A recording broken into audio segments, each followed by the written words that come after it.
Hey everybody, I'm Josh from JNJtabletop, and with me, as always, is Jake. Jake. Yeah, what's going on? I'm Jake. How's everybody doing today? Jake, you look a little different. Yeah, new shirt. Oh, all right. Well, yeah. So it's the Brothers Tabletop. Jacob Tabletop here. He made made a little subclass for this Fey theme that we've been doing. So we're gonna talk about that, right? Let's talk about it.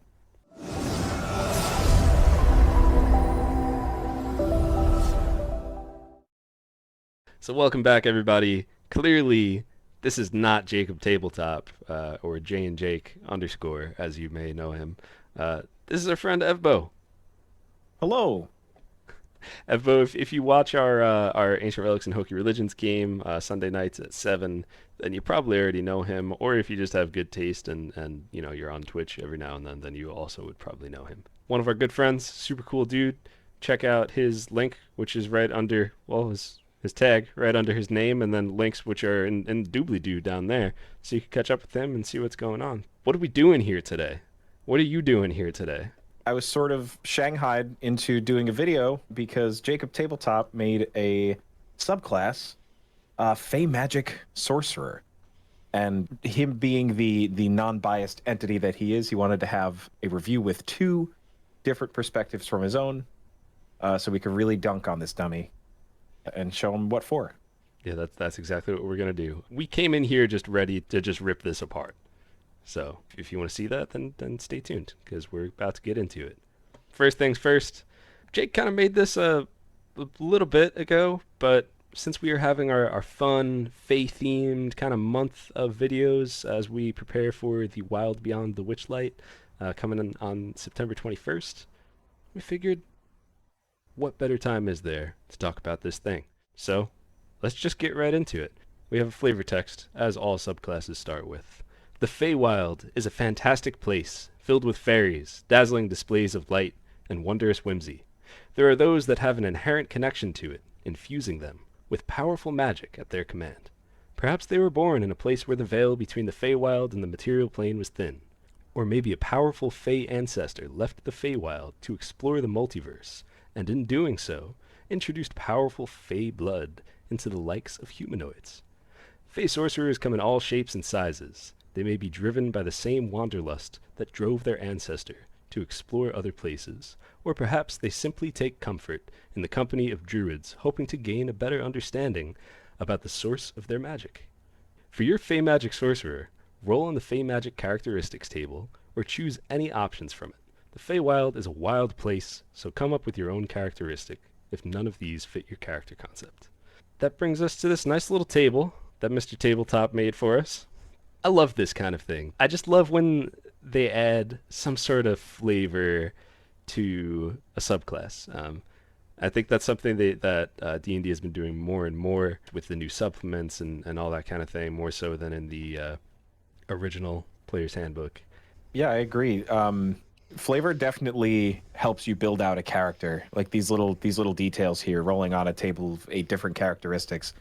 And even if it doesn't get you there, it gives you a good idea. Like, it gives you such a great springboard to go from. Like the last line of that says, the Feywild's a wild place. Come up with your own characteristic if none of these fit. But there's some really good ones in here. Your eyes appear to be a beautiful sunset, or your hair sometimes glows in the dark. Your eye color shifts according to your mood. That could be a fun one, like a mood ring, but it's your eyes. When you sneeze, it sounds like harmonious music. You always smell like a crisp autumn day. You have antlers that form a sort of crown on your head. Or flowers tend to bloom in your hair. And then finally, when you cast a spell, it only works when you speak Sylvan. And it sounds as if you are giggling.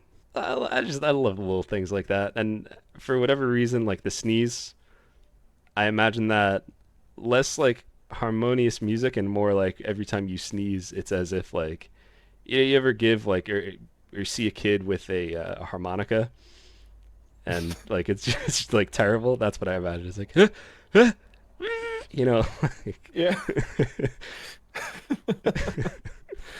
When you sneeze, it sounds like harmonica music. You're reading it right. yeah. Um, no, that's a lot of fun. I really like these options a lot. And I think a lot of these are telling about like the aesthetic, but then the two, like when you sneeze, it sounds like harmonious music, and when you cast a spell, it only works when you speak Sylvan. It sounds like you're giggling. I think that those are really, really interesting characteristics, and like all of these lend some kind of good element to the roleplay aspect of things, like the eye shifting. Like it's sort of like when after a while, when I would have Echo in our Ancient Relics and Hokey Religions game use his Ghostwise telepathy, the tell is that his eyes would change color from their sort of grayish blue to a purple. So I really like the idea that the other characters would know what mood your character is in by like, my character's eyes go red. It's like, okay, we should probably all step back because he's going to do some crazy magic stuff.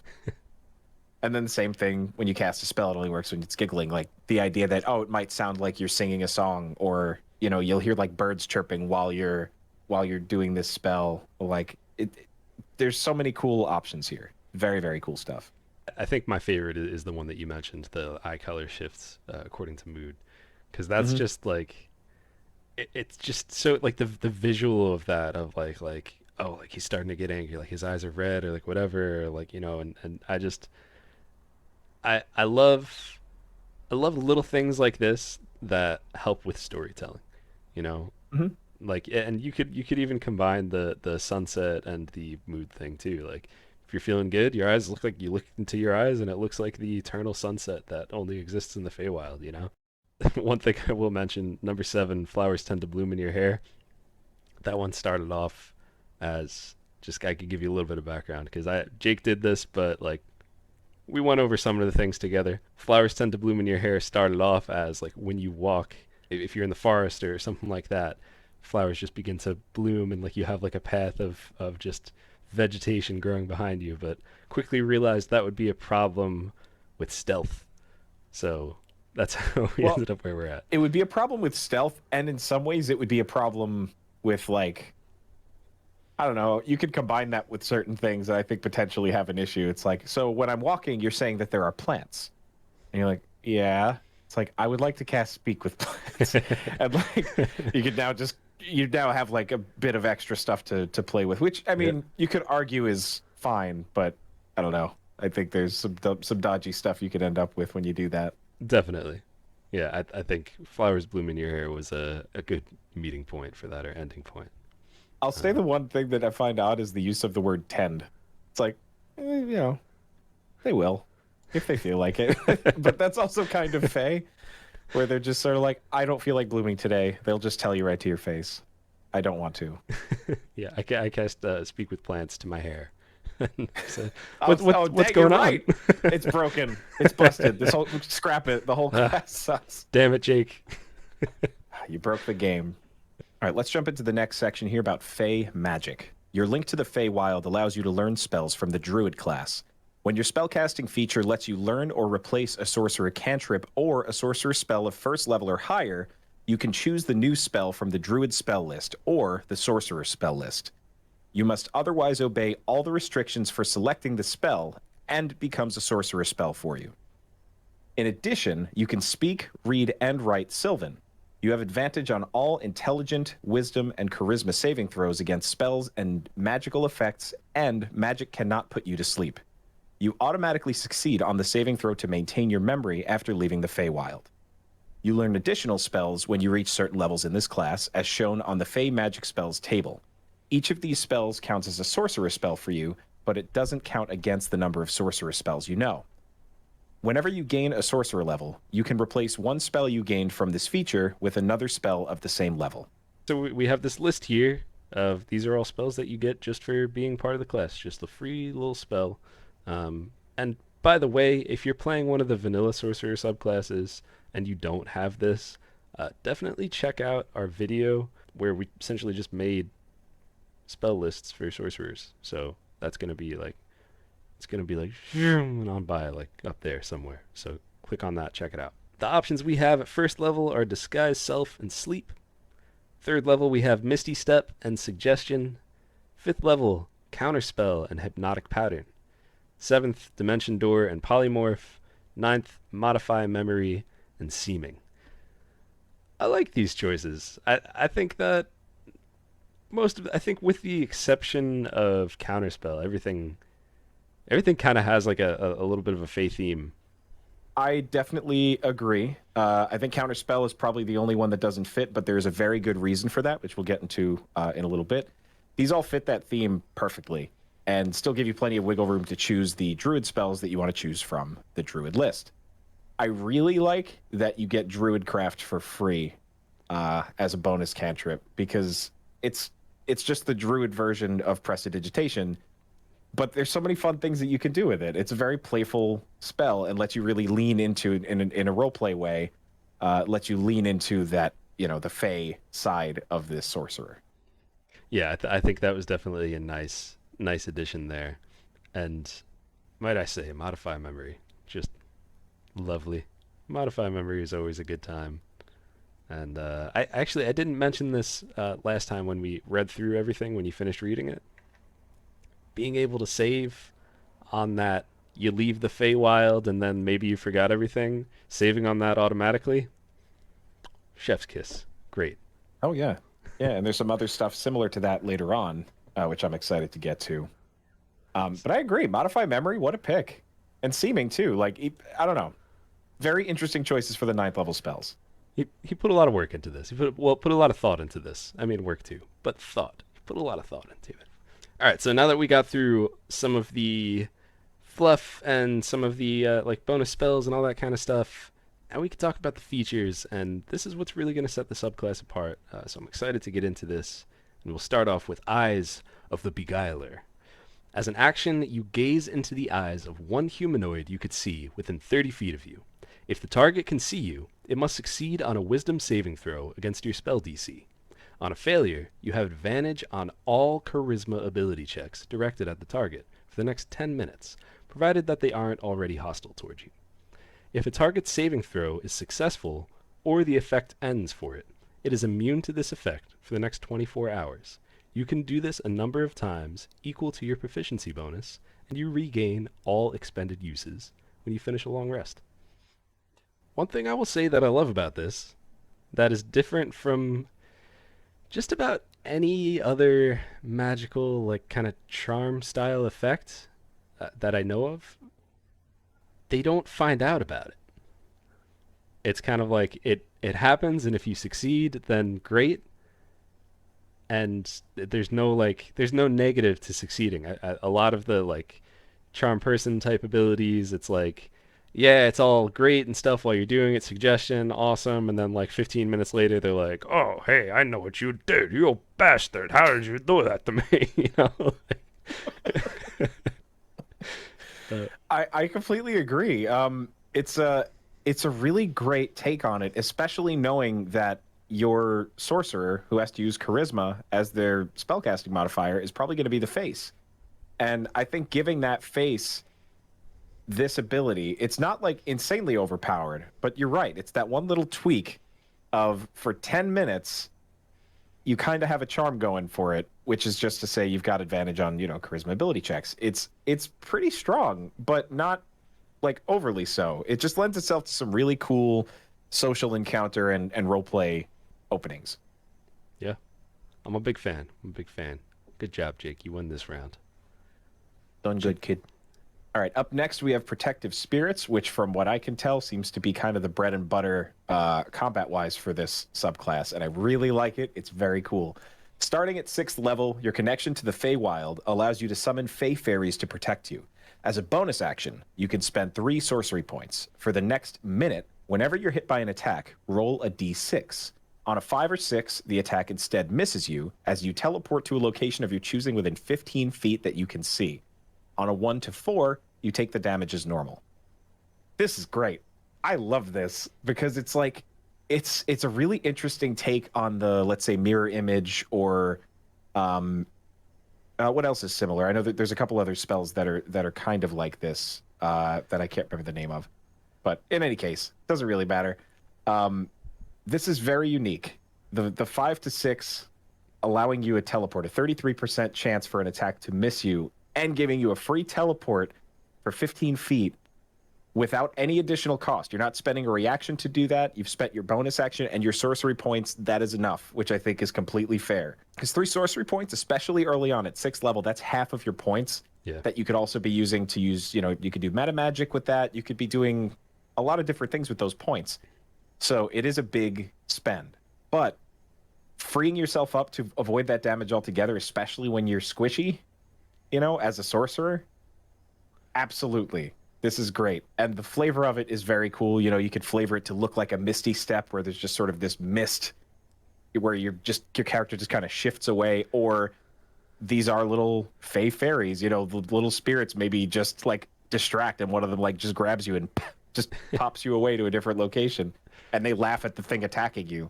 There's a lot of flavor that you can add to this. It's chef's kiss. I love this ability. It's very interesting. This is probably my favorite ability that he made here. Like it's just I just love it. It's like exactly what you just said. The flavor of it, like just imagining like someone's about to hit him and then suddenly I just see it as almost like, I don't know, maybe like dragonflies or something like that, like just some sort of like weird like or like glitter, something like silly and whimsical, which is that's always the word for Fey for me, is whimsical. So just something ridiculous just happens, and they just strike and there's just like a and just like a puff of glitter just in the air, and then you show up 15 feet behind him. Like I just love that, and that it's something that Jake made because it involves teleportation. If you don't know, Misty Step is Jake's favorite thing ever. Dimension Door too, but Misty Step. I didn't realize how strong Misty Step was until I got to see Jake use it in our campaign.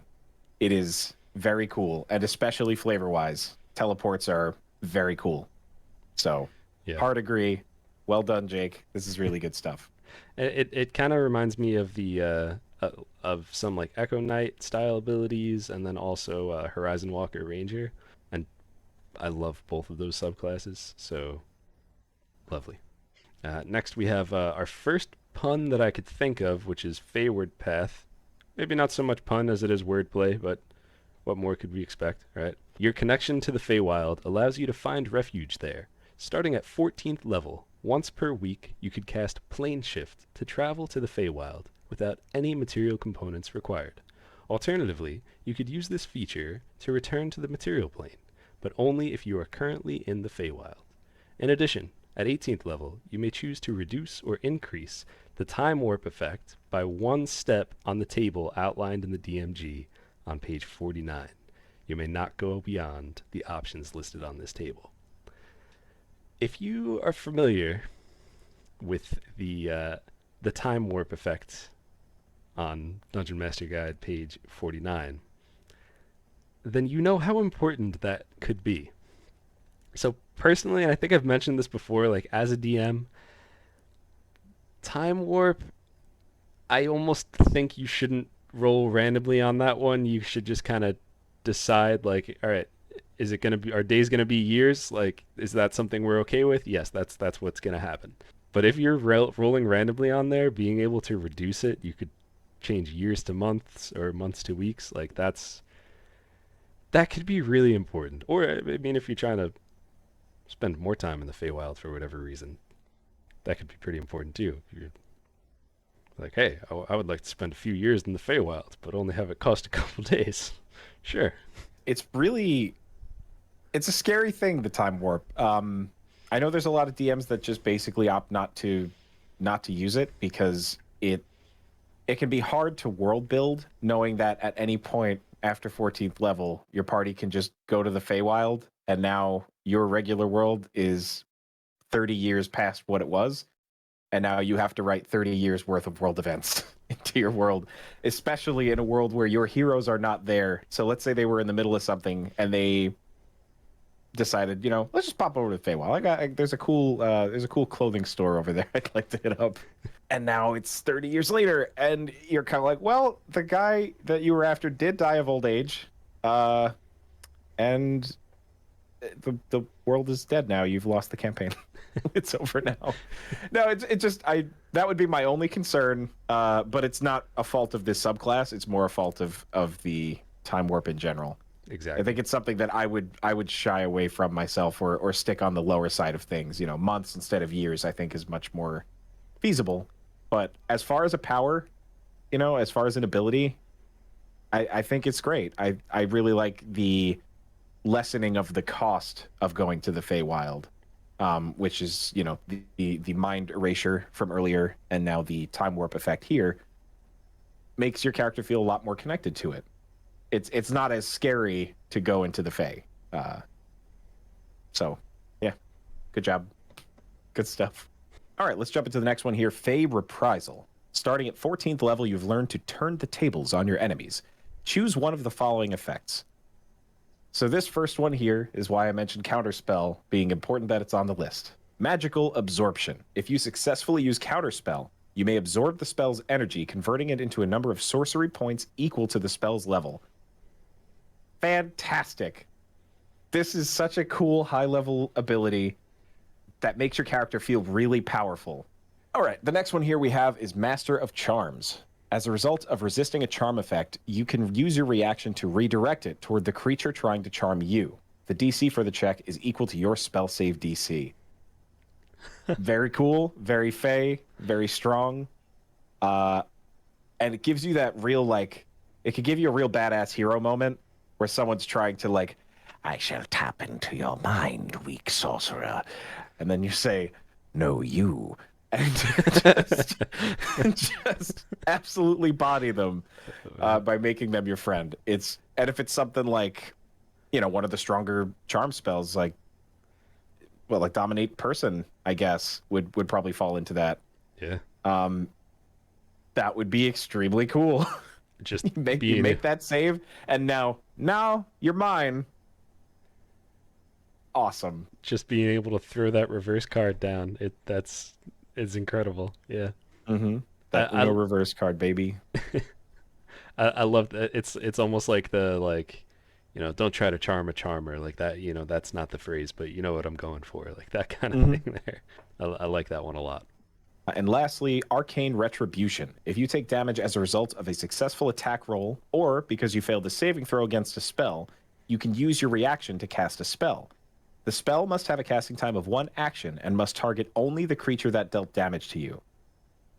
This is also extremely cool. It is, you know, it's limited in the way that it has to be a single target spell, and it can only have a casting time of an action, so you can't use something, you know, with a bonus action. I don't know how many bonus action spells cast a single, target a single enemy. There's not like a ton of them, but in any case, you can't do that. But still, like, very interesting. It's a lot more combat focused, less of the roleplay. So there's like a little something. He literally put something, like a little something for each type of play. You know, if you want to be more support, the counter spell, absolutely perfect. If you're looking to be more face centric, more RP, Master of Charms. I mean, that could also apply in combat, but not as often. You know, there's lots of things there. And then Arcane Retribution, just straight up, you know, if you're right up in everybody's business, you're taking the damage, you're dealing it right back to them. Very cool. And lets you choose anything. There's not like a level limit or anything like that. You know, you could use a cantrip if you really wanted to.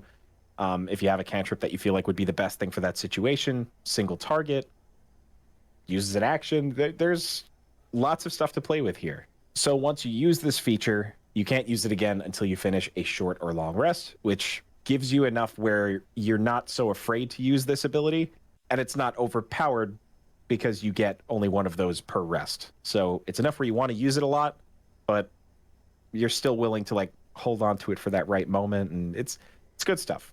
I like this one a lot because it's not like a bunch of the other ones, and rightly so, they'll use like sorcery points and that kind of thing. And this is kind of its own, it's just its own like single use item type thing. So you don't have to tap into your other resources and worry about that. And I love anything that comes back on a short rest.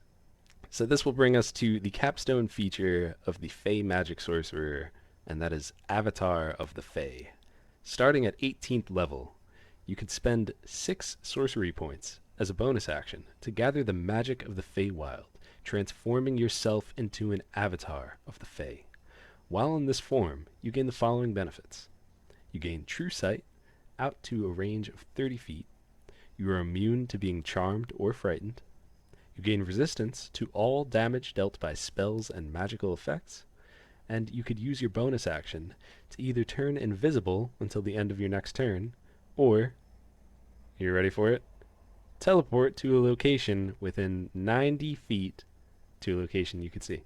You remain in this form for 1 minute. It ends early if you are incapacitated, if you die, or if you dismiss it as a bonus action. This is like the fairy avatar state that you have here, you know? Like I imagine, and I know Jake has never seen Avatar: The Last Airbender, and please hate on him in the comments for that because we need to peer pressure him into watching that show. But I imagine like Aang at the Northern Water Temple, Northern Water Tribe, like when he just like turns into that like giant like water monster thing. Like I don't know. I know it doesn't look anything like that, but I just imagine your eyes like changing and everything, and maybe all of the effects that are on the like the sorcerer characteristics, maybe like all of those happen. So like your hair starts to glow, your eyes shift to whatever mood. Everybody smells autumn, I guess. But I don't know, like choose a bunch of those and just throw them on there just to add to it a little bit. But freaking, you can't be charmed, can't be frightened. Resistance to spells and magical effects, and then the invisibility and teleport thing is just like, I mean, that's like being able to use your bonus action just to do a dimension door, just to do it. Like you could keep doing it until the minute ends, or you get incapacitated, die, or end it. Like that's, I foresee some very cool hero moments with this ability. It's strong, but it has the right to be. It's a capstone. Yes. You know, it should feel great. And what I think is interesting is that it's mostly defensive. So it doesn't necessarily give you like that huge, you know, like some sort of big AoE or anything like that, but you become like roleplay wise, flavor wise, you just become this avatar, this bark skinned, silken haired with flowers flowing through, little sprites floating all around you, the ground becoming grass wherever you step. It's extremely cool. It is extremely cool, and it gives you a lot of tools. My favorite part of this is the true sight. I love that because there's not like a huge amount of ways to do that, and it is a very, you know, Fey thing. Being able to see how things really are, I think, is beautiful. It's so cool. So combining true sight with the ability to turn yourself invisible, I adore that. It's very Sauron's eye when Frodo puts on the ring. Yeah. I see you. Like having that moment of like, yup, you thought you were in charge. It is me. Lets you feel powerful. Really like caps everything off nice. And for 6 sorcery points, that's not really a huge investment. Like it is, but it's also not. It still gives you enough to like play around with all your meta magic, and you feel like you could use this once or twice a rest. Yeah. You know, like it's enough where it's not just a daily. You could potentially use it 3 times. More if you counterspell somebody and get some of those sorcery points back. There's a lot to play with here. Overall, I think this was I think it was pretty good. Like it kind of hit the nail on the head as far as where theme meets abilities. You know, there's a lot of options that kind of just help you like look Fey and just have like that kind of feeling to it. And then there's also a lot of like, strong options there that make you feel powerful. And it's nice when a subclass kind of meets those two things like head on, and you know, a lot of subclasses in the game, it's like, this is my concept, but the abilities suck, or the abilities are great, but the concept is like overdone. I think this one kind of meets in the middle pretty nicely. I agree. It gives you a lot of role play options, especially the table in the beginning. You know, it really it's written in a way that helps you understand very quickly what the whole thing is about. And the art by Rowe at the top of that is it also like you know exactly what you're getting into when you see it. My only gripe with it is I wish there was a little something offensive. Just I don't know, like just something offensive. I don't even know exactly what that would be, but honestly, it's more of a nitpick. And there's so much cool defensive roleplay flavor that I really don't miss it. I think it's just that I like having like my hero moments tend to be like I did so much damage in one turn, or like I had this unique this unique attack that lets me push somebody back when I use it, and like I only get to use it a couple times a day or something, like those kinds of things. But that's just me as a player. That's not for everybody. And there's so many utility options here, defensive options. I don't miss it at all. And this is just a neat little package. You know what you're getting when you see it. So I'm gonna give this one a 1 out of 10. Agreed. Yeah, I mean, it's a yikes for me. You know, if I had to give it one word, yikes. That's it. 2 words, big yikes. 3 words, big yikes. It's gonna be really fun later on.